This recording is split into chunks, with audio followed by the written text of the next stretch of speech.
Yeah.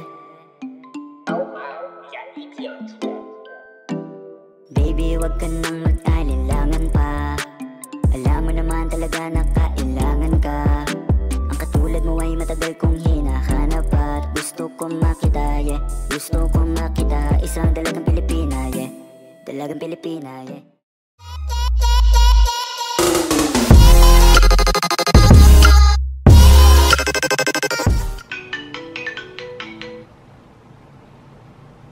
Hello.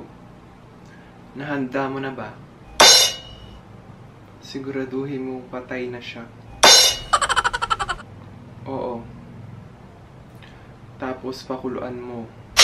Lagyan mo ng sinigang mix. Char!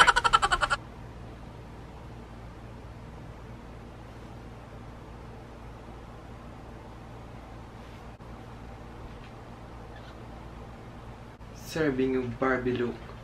Char!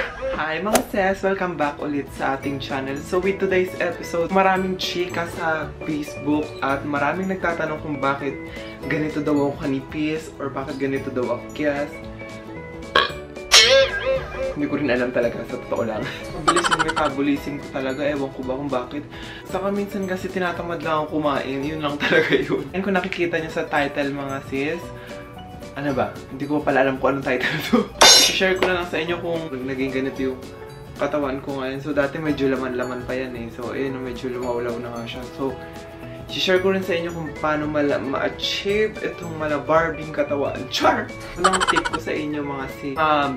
Control talaga si mga sis sa pagkain. So, dati talaga nung baguhan, lalo na nung baguhan pa ako sa hormones, pangmalakasan talaga yung mga kinakain ko mga sis, wala talaga akong control sa sarili ko. Pero nung sinasabi ng mga friend ko na nagiging baboy na daw yung katawan kiss, so medyo pigil-pigil tayo mga sis kasi super nakakataba talaga siya lalo na sa aming mga trans. So, or depende na rin siguro yun sa hihiyang mo. Lalo na kung nahihiyang ka talaga mga sis, yung more laps-laps ka, panikagutom, ganon. Isa pa siguro sa makakatulong sa inyo mga sis, inspiration. Dapat i-inspired ka. Meron kang hinahangaang tao na gusto mong ma-achieve yung ganong katawan. So, ayun, makakatulong yun. Tapos iisipin mo talaga sana maging ganon yung katawan ko. Sa pang mahalaga mga sis, kailangan pursigido ka. Gusto mong ma-achieve yung mala Barbie, mala karayom sa nipis na katawan mga sis. Kailangan pursigido ka talaga, yung talagang gustong-gusto mo. Hindi ka nagpapapayat dahil gusto mo ma-impress yung ibang tao or basta gusto mo maghiganti, gano'n. Very X talaga yung mga gano'n mga seswang. At dapat sa sarili mo kasi mas maganda na rin yung healthy ka, at least para naman din sa iyo, di ba? Isa pa is kailangan ng suporta ng mga kaibigan mo. Talagang mamomotivate kang pumayat mga sis kasi yung iba, di ba minsan may sinasabihan kang gusto mo na mag-diet tapos sasabihin naman ng mga nasa paligid mo, ay naku, ilang araw lang yan tapos babalik din yun sa laps-laps na ganyan mga sis, yung more laps ka ganyan. Hindi rin makakatiis yan, kakain din yan ng madaming ganun. So very X talaga ganyan. Kailangan may mga friends ka na supportive or hindi naman ayain mo rin silang papayat. Kailangan tulong-tulong tayo dito mga sis, wag yung mga negative words kasi medyo char!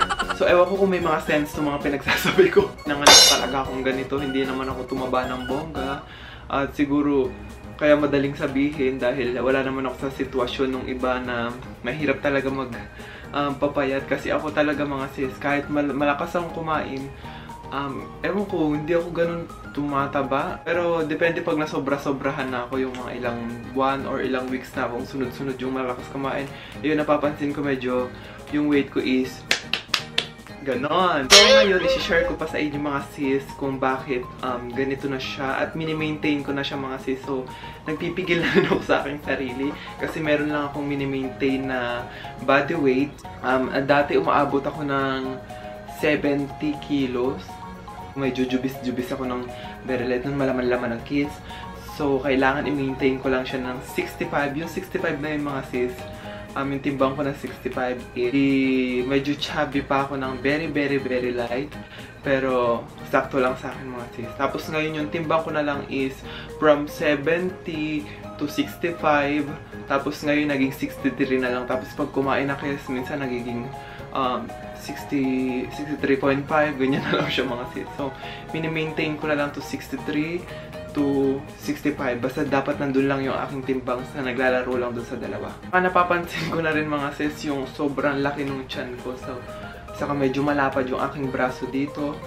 So, sabi nila, carry lang daw. Pero ako napapansin ko nga medyo malapad yung aking braso or sadyang wala lang talaga akong balakang.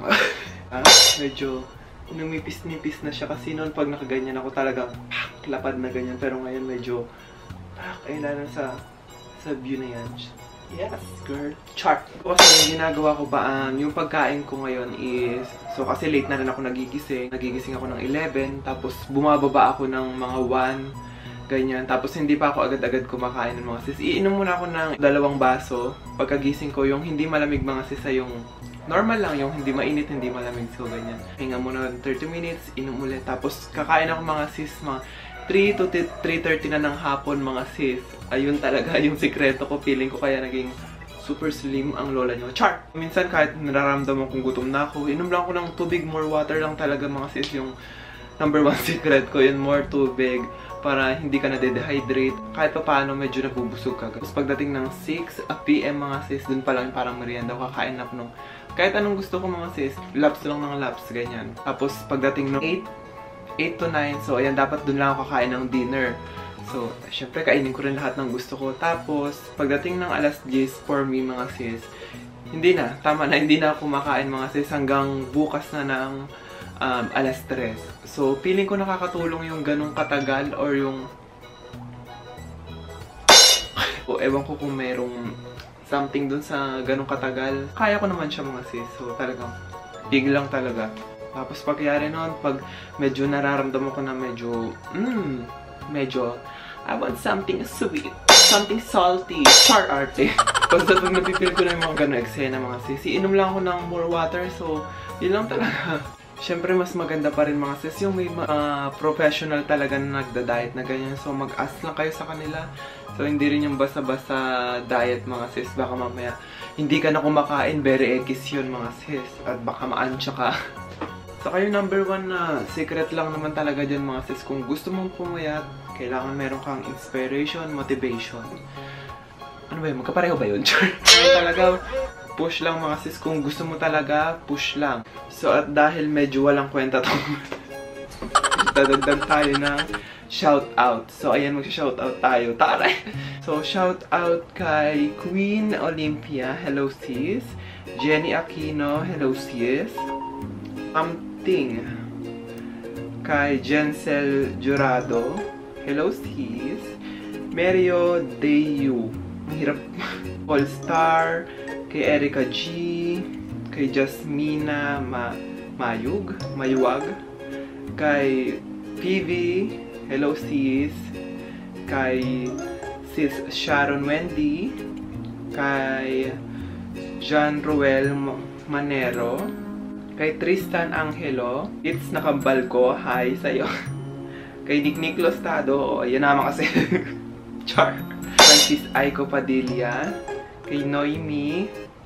Kay Raven DJ. So, ayan pala mga sis. Subscribe kayo sa kanya mga sis. Bongga rin yung mga videos at content nito. Kay Sarah May Vargas. Ayan. Kay Abby Sanz. Yes, next na video na tayo mag-shoutout. So, dito na nga natin i-end tong pinakawalang ganap ko na to. I-end na natin tong video na to mga sis. Maraming salamat sa panonood hanggang dito sa dulo. Sana na kahit paano meron ako na i-share. Kahit isa, sana may na itulong sa inyo mga sis. Comment lang kayo mga sis sa baba kung anong gusto nyong next video natin. Don't forget to like, share, and subscribe to my channel and click the bell icon below para arte. Para update kayo sa aking mga bagong videos and mga sis. See you to my next video. Bye!